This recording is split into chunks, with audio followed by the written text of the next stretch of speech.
So Massimo, Campania. How is Campania evolving as a wine region? Yeah, I think in Campania all the vintners have done a great job in the last 20 years. Because in Campania they used to make wine, for just selling wine, in northern Italy.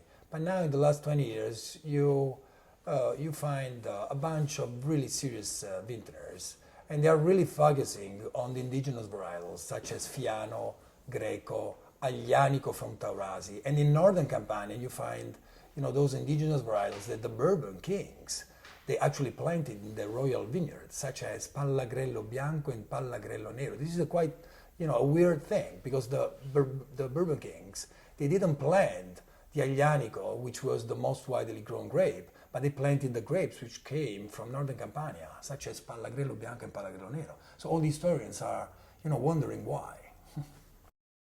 And what is the terroir like in Campania?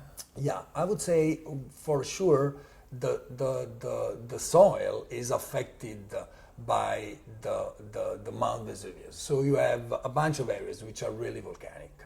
So the area where we are, which is northern Campania, all the vineyards down the valley, down the plateau where we are, which is 300 feet on the sea level, is mainly volcanic, because what we get is the ashes from Mount Vesuvius. So Mount Vesuvius is a volcano which doesn't produce lava. It just erupts. So it doesn't tell you when it's going to erupt.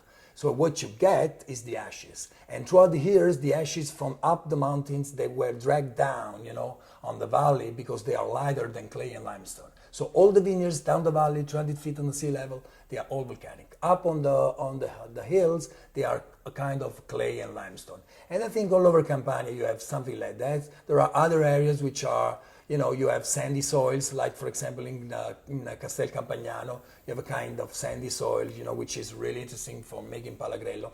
And then even in the area of Avellino, you find some, Avellino for example is pretty interesting because it's a mixture of different soils, And then when it comes to the terroir, once again, the Campania is a pretty hilly, region. It's not flat. So the climate, I think, is really good for making whites and reds, and I think it's good because it's a pretty temperate, kind of climate.